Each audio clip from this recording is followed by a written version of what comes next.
So in 20 years of helping health experts build better scalable practices online and offline, there's one thing that cripples their progress more than anything else, and a lot of times they're not even aware of it.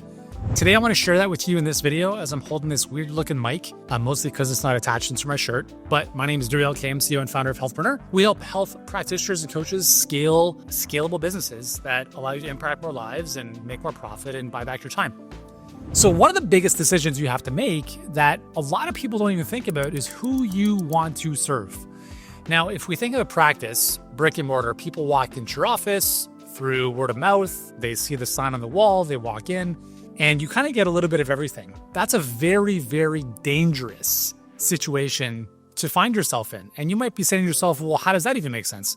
Well, here's the reality is that sometimes having a successful practice is actually one of the most dangerous things to build because a lot of times it's not intentional.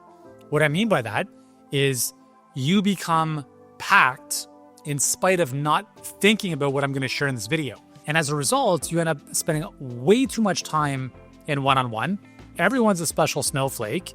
And then you, a couple years down the road, are like, what am I doing here? Like, I feel burnt out. I'm not fulfilled. It becomes very exhausting. If you're building an online business, same idea, right? It's actually more challenging to build a business online because no one knows you exist. So not clearly identifying your single target avatar, your single best client is a very big mistake. And quite honestly, it's a blind spot that holds a lot of health experts back. Having built and sold my first online health business, which was, to be honest, a very generalist type of business, I didn't have a very clear avatar. So we decided we wanted to help everyone. It took a very, very long time to get traction in that business, 7 years to make our first $1 million.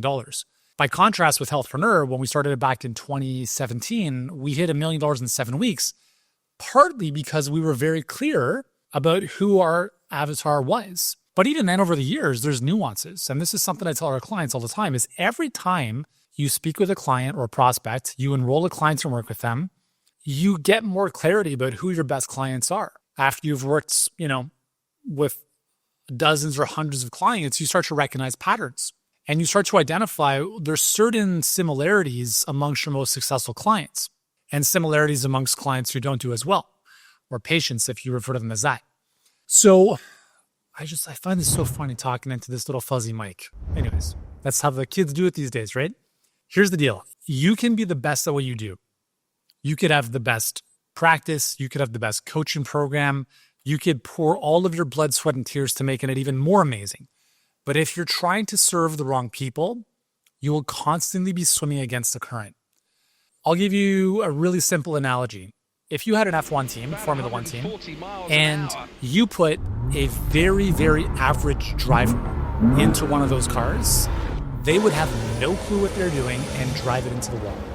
So what I'm getting at is you could have the best vehicle, the best machine, the best coaching program, the best service, the best products. But if you have the wrong people using it or going through it, it's all for naught. And then you're going to sit back after a while and think to yourself, what am I missing here?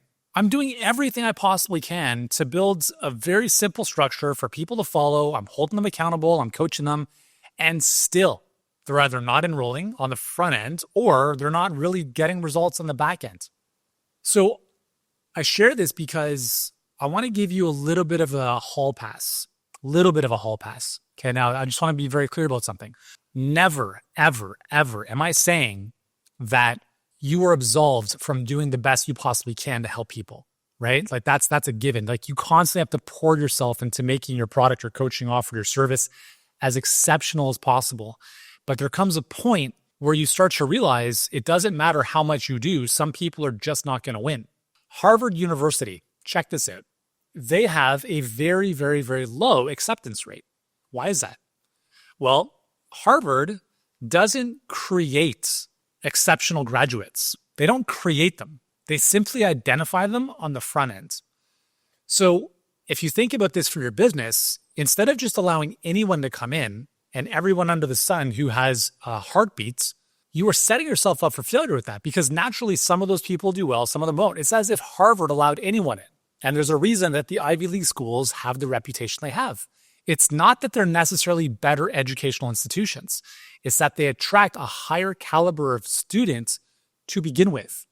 So when the vast majority of people coming in are super achievers, high GPAs, amazing foundation for success no matter what, because they've already proven it, then naturally your school looks like it's the best in the world. The reality, though, is it's not necessarily the school. I'm not, downplaying Harvard or Yale. I'm sure they're tremendous institutions, but it's about the fact that they simply raise the bar for the perfect client they allow in. So if you think about this in the context of your business, who are the non-negotiables, like the non-negotiable not going to work with these types of people? And I'll give you an example. So let's say that you've identified your single target market. Now, just in case you haven't seen any of my other stuff, I'm going to give you a quick little Coles Notes version here. When we talk about single target market, there's two components. One is called a profitable problem, and the other is the actual perfect client. So think about a profitable problem as something that is persistent and severe. So as an example, I lost my hair at 17 to an autoimmune condition. I don't have hair. That's a persistent issue. Okay, that's objective. It's objective. Anyone can observe that. It doesn't come and go. It's 24/7. That's persistence. Severity is a different story. Now, to be honest, I'm not super motivated to fix this. I fixed it a long time ago and then I got a tetanus shot and it fell out again. Long story for a different day. So my motivation to overhaul my whole body and diet or whatever is going to happen or needs to happen to grow my hair back, I'm not really super motivated. So the severity for me is not that big. Okay. And I share this because when you look at a problem in the marketplace, the persistence is objective. Anyone will know, okay? But severity is subjective. And this is where people go, they go off on these little tangents and thinking this market over here is better. People have money, they're willing to spend.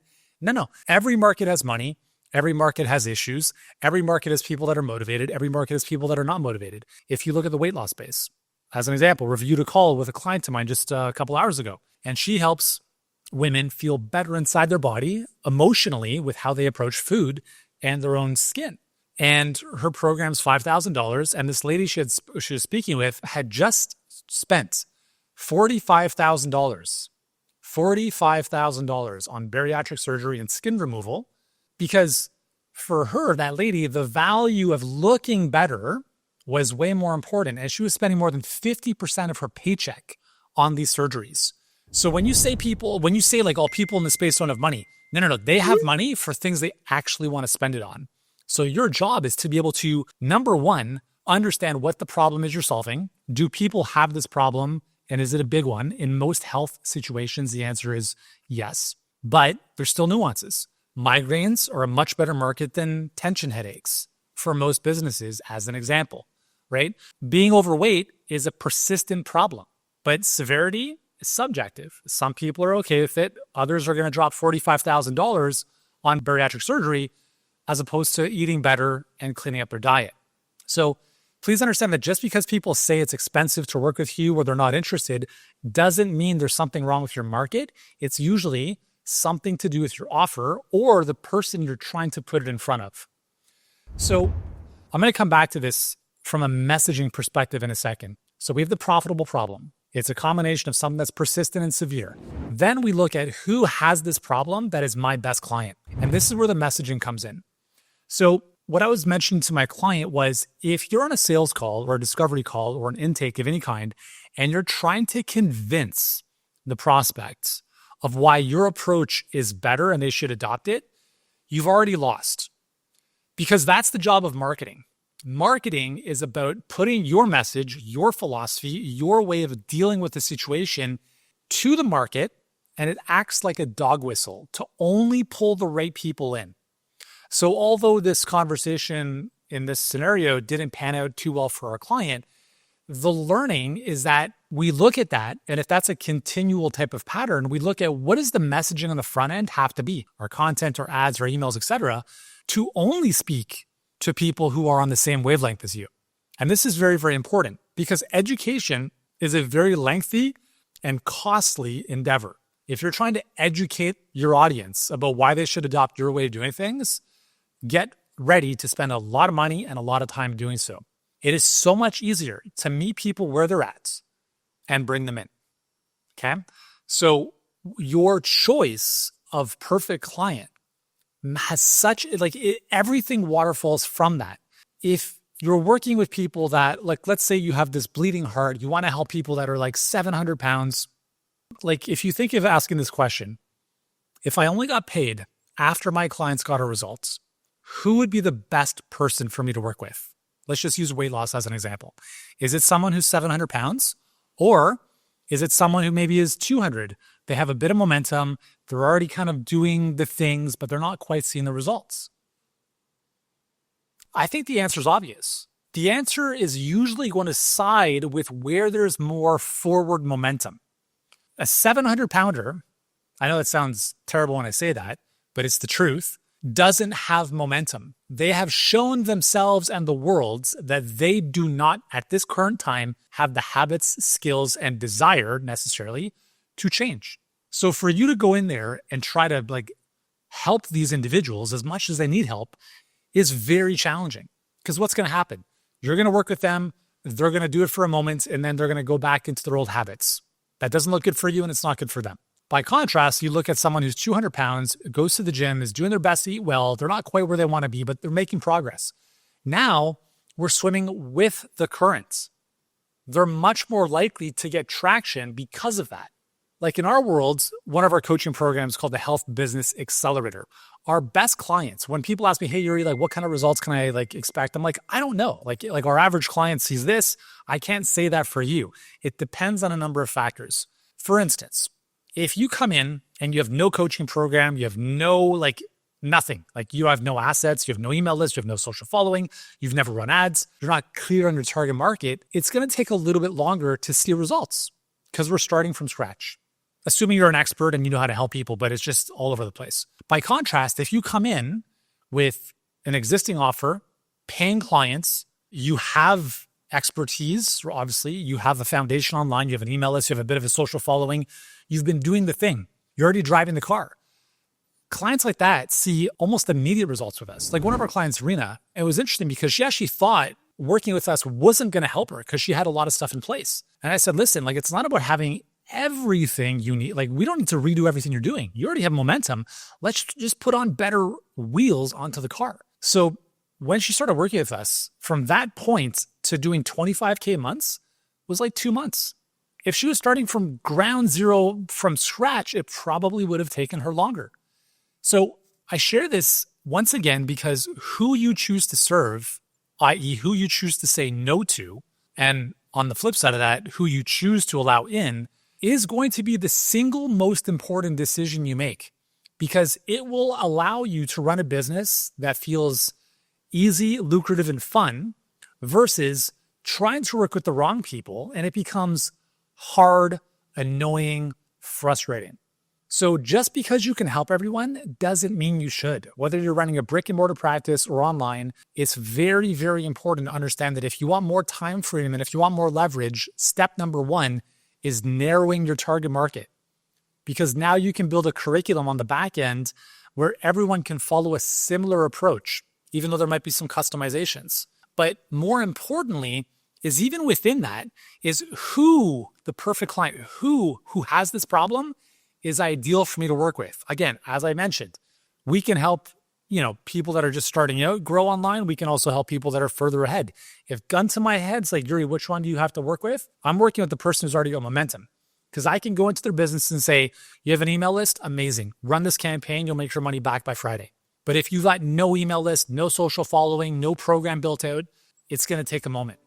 So I'm just going to finish by reminding you that you could have the most incredible Formula One car, but if you put a toddler in the driver's seat, metaphorically speaking, you are going to struggle in business no matter what you do, other than choose a better driver. And if you like this kind of stuff, be sure to watch the next video where I'll walk you through our $1 million health coaching roadmap. If you're a health expert, coach, or therapist who wants to grow $1 million plus business without the grind or guesswork, you're going to want to check that out. We have a free scorecard where you can audit your business, and then I'll show you exactly how to fill the gaps to improve your score and thus the impact you're creating, the money you're making, and the freedom you're living with.